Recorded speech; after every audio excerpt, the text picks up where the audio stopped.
How are we all doing? I hope everyone's doing well out there tonight. So I thought tonight we'd have a look at this Decca Gypsy. It's a little 12-inch television from the early to mid 70s. I got two of these. I was given them by a gentleman at the NVCF a couple of years ago. He had two of them under his stall. He was selling amateur radio stuff.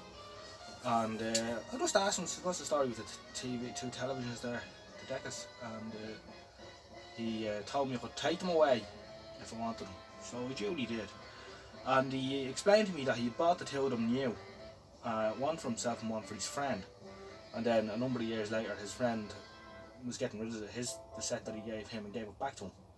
So he had the two sets knocking around his house for a number of years, and he decided it was time to get rid of them. So he gave them to me, and gratefully received they were. They're nice little sets. I don't think they were sold over here. I've never come across one in Ireland. So maybe someone from Ireland can tell me otherwise on that. But as far as I'm aware, they weren't sold here. Certainly never seen one anyway. So I've two of them.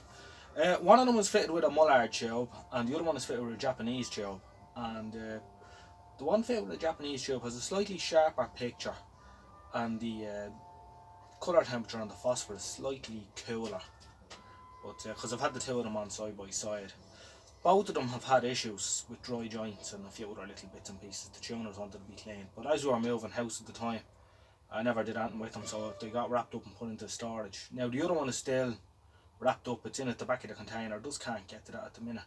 But when I do, I'll do a video with them side by side. You can see the differences in the colour temperature on the phosphors.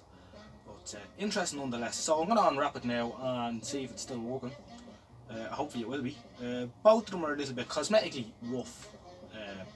Not 100%, but they could certainly be a lot worse now. I like the styling on them. So I'll unwrap it anyway. We'll have a look at it. Might need to do the dry joints on it and that. We'll see how it pans out. But I'll just unwrap it anyway and see if it works before we do anything else. The styling on these is quite fun. They look like someone took a 26-inch colour TV and shrunk it. The knobs and everything are sort of smaller, you know. So interesting. Channel's growing exponentially. Thank you everyone for subscribing to me.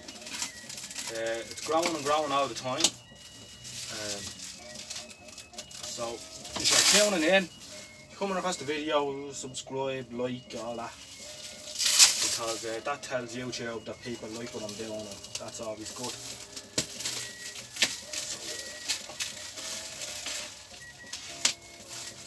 George Donaldson from Athlone, EI7KO, thanks for subscribing to me.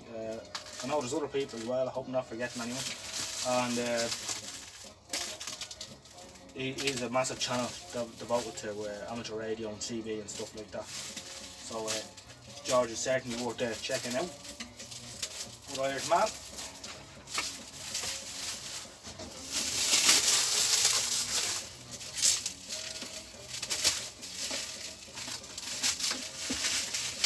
Wrapped her up well.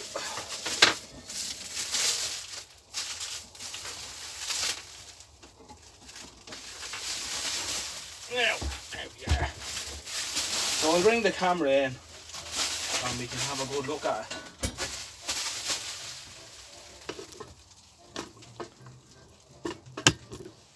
Burp. So there she is, the little Decca Gypsy in all her glory. Now when I say I've never seen one of these in Ireland, I'm telling you, I've seen one once in an antique shop about 15 years ago, in a very similar cabinet, but it had RCA on it instead of Decca. Now I think Decca and RCA and all that, they might have been tied in together. I'm not 100% sure on that, so someone can educate me on that. But the television was in a very similar cabinet to this, and it had RCA on it instead of Decca. If anyone knows anything about that, feel free to comment, because I'd be interested to know. Other than all that, there's not much more to say about it. I'll spin it around so we can see the back. Of course, it's being a UK set, It's 625 line, UHF only, no VHF tuner on this. As you can see, at the time I cut the plug off when I was wrapping it up. But, yeah, so it has its own inbuilt little UHF loop there, which is cool.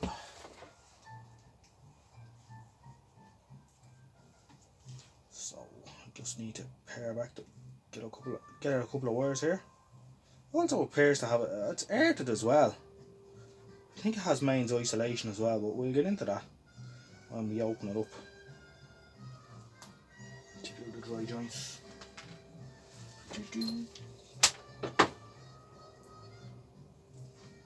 So as I say, it's probably well, it's at least 2, if not a bit more, years since it was at this set. So I'm not sure. Can't really remember what the faults were, but I think the 2 of them had dry joints and a few other little problems. Probably noisy controls and stuff like that. What you'd expect from a television that's being lying up. We'll plug in the old pattern generator. Spin it around and push the on button and we'll see what it does. Hopefully it'll come on. See, we're missing a bright off and knob here, which is a bit sad. And the writing has started to fade. The whatever they used for putting the decals on these, it's not great. I had a Decca radio, similar, and it got left outside in the rain one day, and all the writing come off it, which wasn't good. Anyway, we're going for on.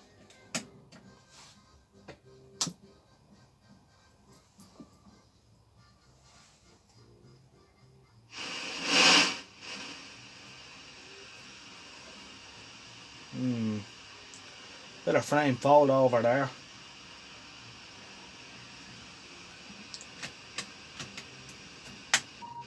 The old tuner's probably not great either.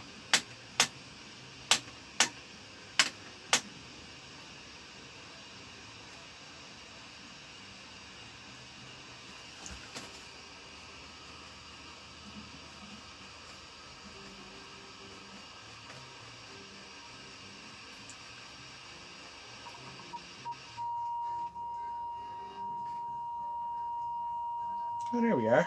Alright. There's a little hum in it. You can see there where there's a little kink, which doesn't surprise me. Let's try that. You just see that going up there. Bit of hum. The main smoother's probably a little bit low. As you can see, it's a little bit jumpy, alright. Definitely dry joints in it. But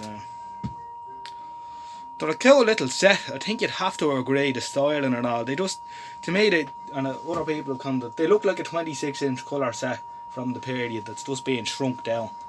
You know, a half-sized little model. But yeah, I think they're fairly cool, alright. So let's see if we have a test card here.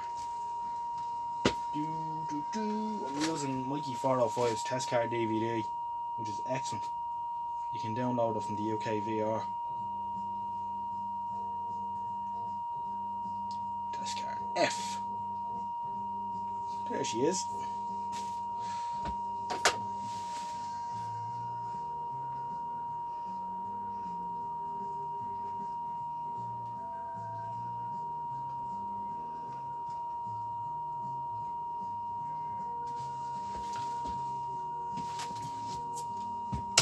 So, fun little set. You can get a good look at the picture there. It's not bad at all. Really, no, it's quite good. You wouldn't fall out with that. So, you wouldn't fall out with that if it wasn't riddled with dry joints.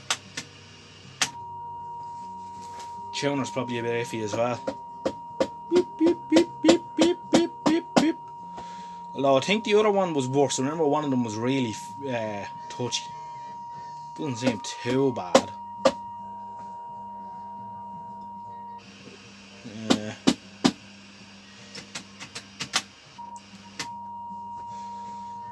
All things to be attended to. Right, I'm going to turn it off, spin it around, take the back off.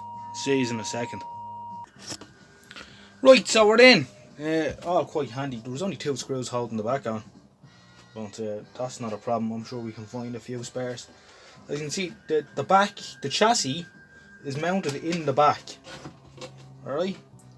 Much like some LCD TVs that I think Sony or Philips were knocking out a couple of years ago, where you took the back off and all the crap was in the back and you couldn't get at it. And, oh, nightmare. Anyone who's doing modern TV repairs remember them.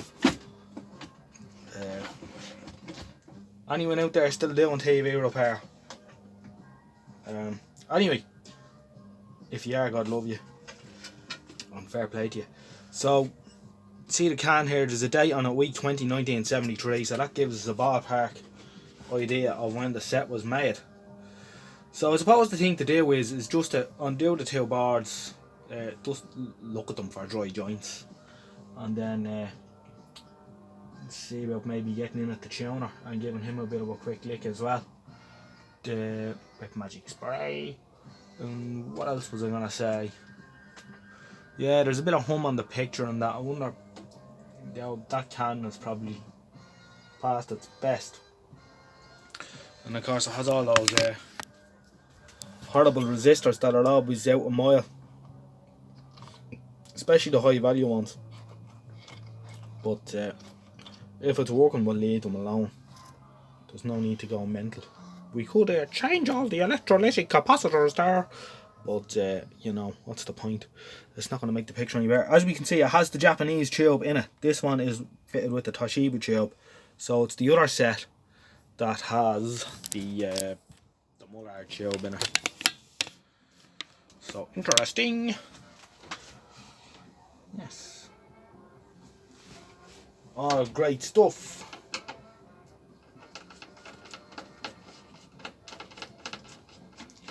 So, signals panel, probably sound output and time base panel.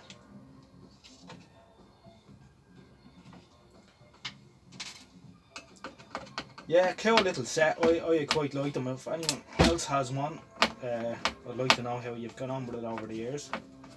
How reliable has it been for you? From what I've read, I think they were a pretty good little television in their day. Probably better than a lot of others.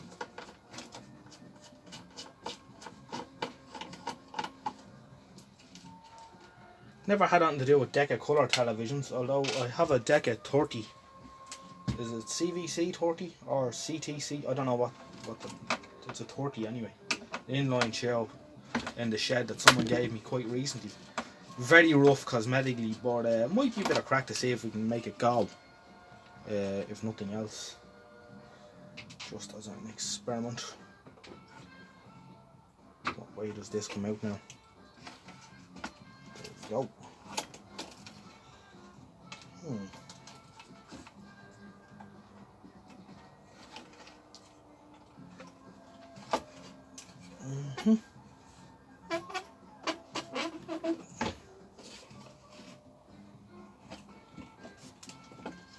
Just sort of turn them that way. Has he had any work before? Maybe. No, maybe the solder's just a bit not wonderful. I don't really see any dry joints there now, to be honest.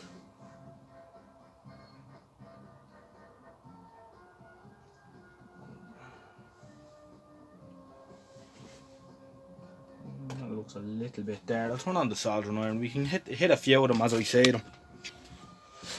It's no harm anyway to throw a bit of solder at them. Soldering station is still going fairly well. Can't complain with that. Good.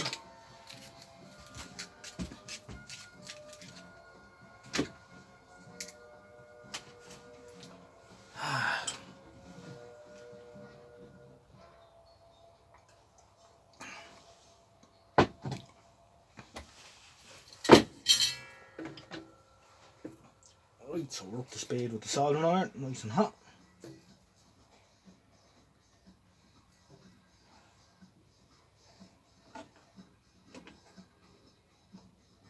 I'm sure I'd have a circuit diagram for this in one of the red books inside if I need it.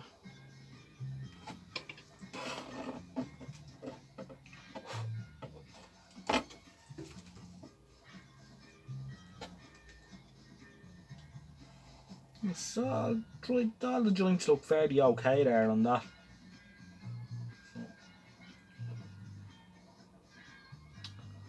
So I think I'll screw him back in and have a look at the time-based panel. I'd say that'll be the one that'll be running a little bit hotter and colder and more thermal cycly and whatnot than the signals panel. He'll be the one with the bit of stress on him. So we'll put that panel back where we found it.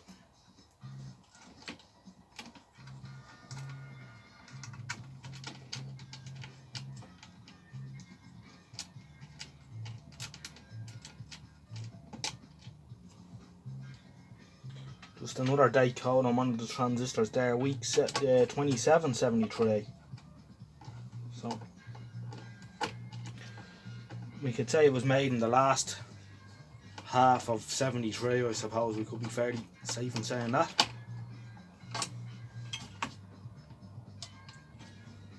It's not always a very accurate thing, because if a company that's making a run of sets, say they make 10,000 of these or 100,000 of these or whatever, they buy in a lot of the gear to start. It could take them 2 years to make them all, so but it gives you a ballpark idea.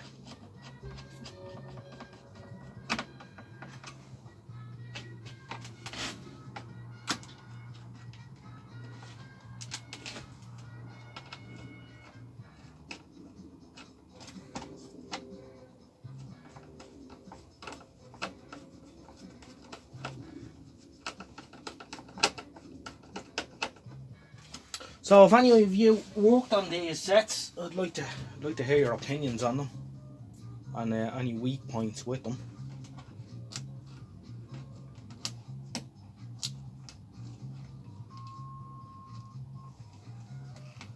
I suppose just the usual things like any of them. The odd line output transistor and that.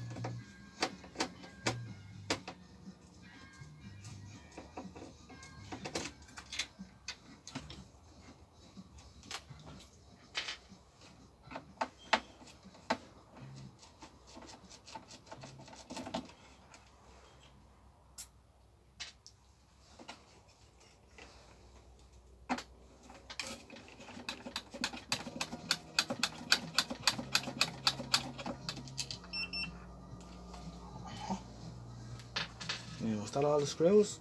Yeah, appears to be.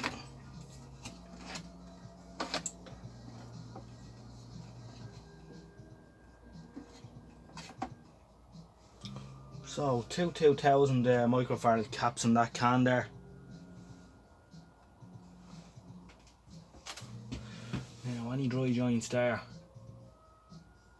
I suppose they're probably it's probably just the tuner that's causing all my problems anyway. But it's no harm just to have a look at the joints while I'm in here.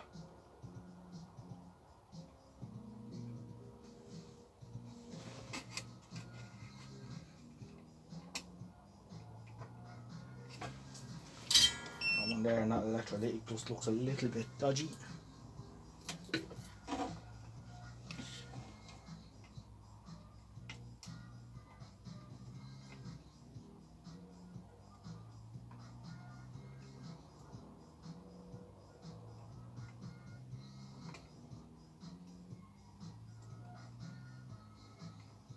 So, rest of them look fairly alright. As for the little bit of hum in the set, should I just pull that cap out and stick two 2200s in there, which I should have to hand, I'm sure. Well, when I say I should have to hand, I mean I should have them somewhere in the shed. No matter. Or should I bother? Let's put the little tester woofer on it. A little ESR tester thingy here. I'm gonna have to get myself some proper equipment because that phone keeps going out of focus, which isn't good.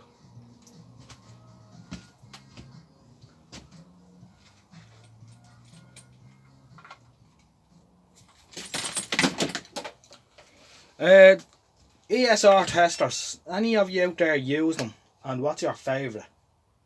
My favourite one was an analog one called a Cap Wizard. John had it in the shop for years, and they're very expensive for what they are, but it was really good because it was very fast and had a buzzer on it, so you didn't even have to look at the meter to know that the cap you were testing was alright or not.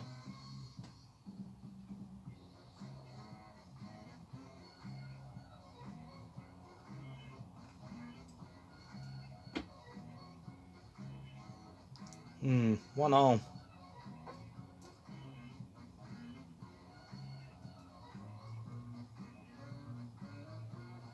I'm getting 1 ohm in the leads. It's,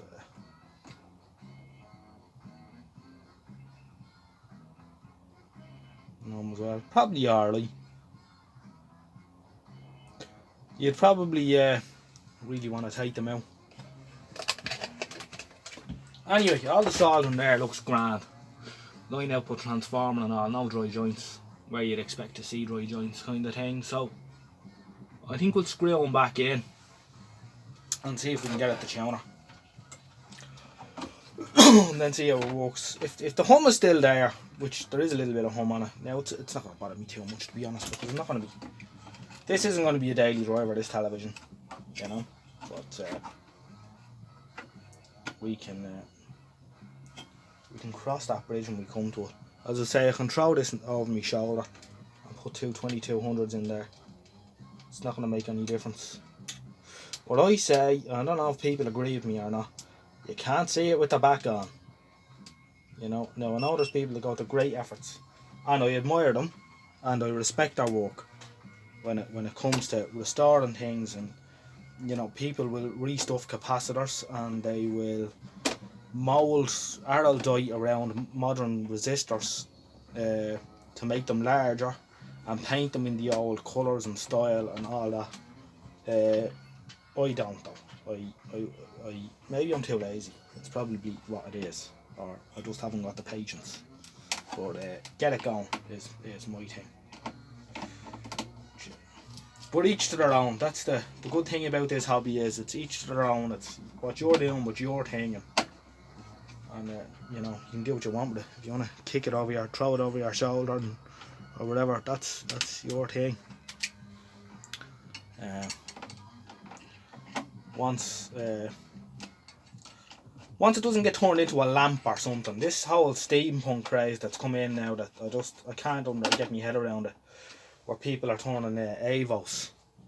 You take an Avo and you stick a lamp out the top of it, right? Now, why, like, or anything at all? People are sticking lights into the most stupidest of things. And the problem with that trend is that, alright, it looks cool, you've sold it in Savile Row or some fancy place for £400, this Avo with a brass BC fitting on it, with one of those nice antique filamenty type bulbs in it. And then 6 months down the road, your hipster fella gets bored with it and it goes out in the bin. And you know, they're not making any more Avo meters. That's just my thought on that. I think it's madness. People have too much money. That's what's wrong. People have too much money. I wouldn't, like, I respect the Avo meter and all. Here's my one here. I have a few of them. That's a Mark 5. That's the one I use most of the time. I've got a Mark 3 and a Mark 4. Both of them have issues, but they work. Haven't got around to doing anything with them. And I have an old Avo 10, which was my first one, which John gave to me years ago for some work I did in the TV shop. And I've retired it just because it's kind of a rare machine. You wouldn't see them anymore. They're actually very rare. I've never seen another one here. I believe they were made for export to Australia. So, and the lettering was getting quite worn off it. So I decided to retire them. It comes out now and again for nostalgic reasons. But great meter, never let me down. And got me going when I had nothing else. I started off with that, and a friend of mine gave me a Fluke 110 multimeter, and the knob broke off it after a few years. It got me going. So how does the tuner come out of the television? 2 spools, I see.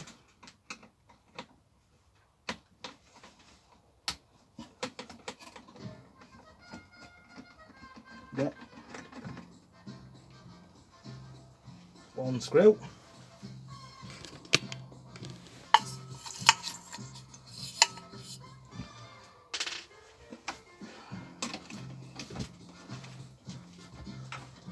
Someone's replaced the bridge rectifier in this at some stage, I think. I couldn't see that being original. Now maybe I'm wrong. Feel free to comment. Do you see that? Just, it doesn't look right, does it? It looks very big for a start, and you know, sitting up in the legs like that. Now maybe I'm wrong, but I don't know, I don't think that's original.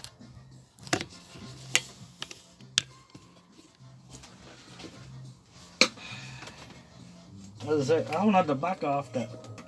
If the other one might have the same one as well, so I don't know.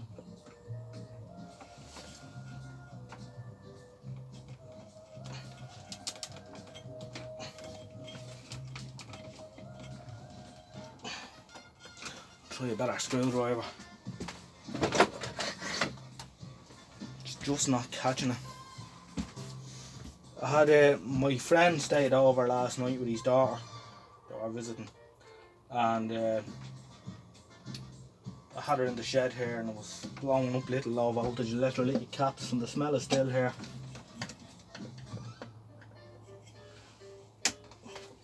And fair play to her, she had another one of those Pixie QRP kits, and I got her to solder together.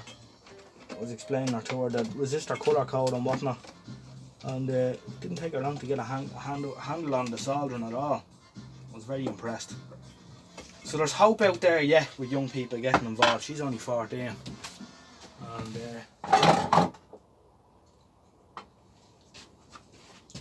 there's the one she knocked together last night. I thought she did a not too bad job for her first attempt at soldering, and it worked. So I ran the two of them into across 50 watt resistors, and we were sending Morse code to one another. Well, what we call Morse code across the workshop. So it was a bit of crack. So we can get into the tracks here. We can see how it works. I think I'll just put a little bit of magic spray on it. I don't really want to strip it down if I can help it. Which I know is probably cheating, but just a tiny bit now. I wouldn't go drown on this, but just a little bit on the where it runs along the tracks.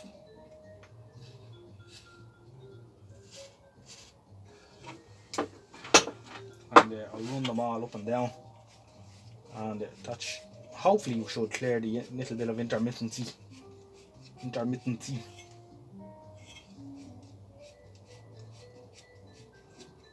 And we'll see how we get on then. I'll bang it back in.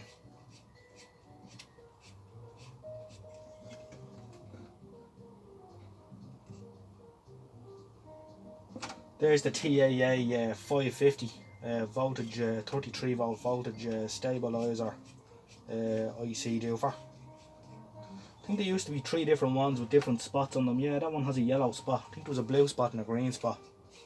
I think one was 33.1 volts and the other one was 33.5 and then 33.9 or something like that. I can remember them saying, I remember reading something in one of the television magazines about someone said that it didn't matter which one you used, it made no odds.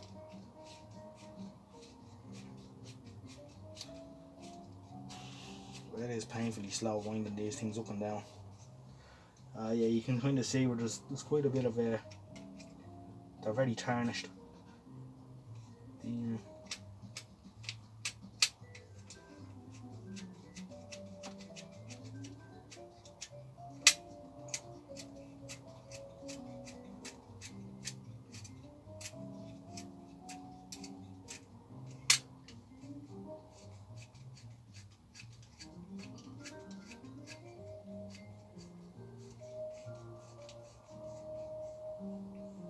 You can see where it actually has 2 holes and tracks. It could be a 6-button tuner if you want it. Alright, I'm gonna see what that do. I'll stick it back in. Can always take it back out if it doesn't.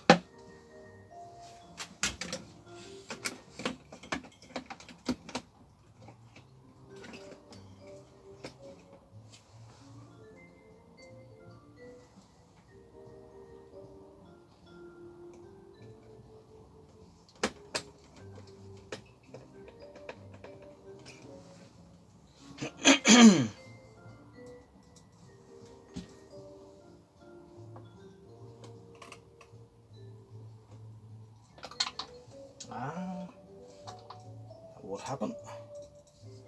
Bit of blue tack does be quite handy for the sticking the screws in like this. Just gotcha.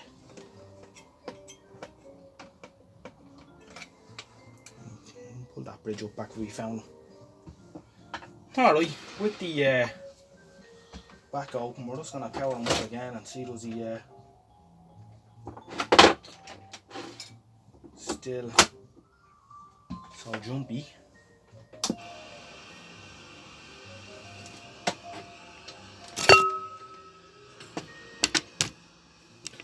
And the chassis is mains like so it has a transformer in it, excuse me.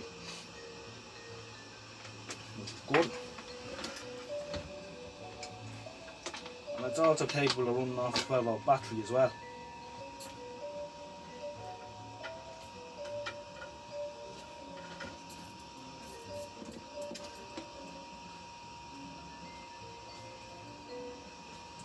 I think we're getting a little bit of leakage around the EHT connection there.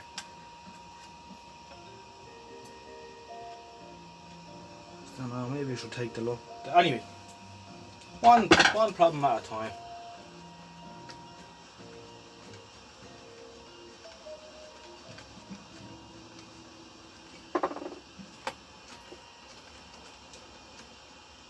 Not the easiest thing to tune in. But the buttons are so far and you can only tune them when they're pushed in. So you only can catch the very end of the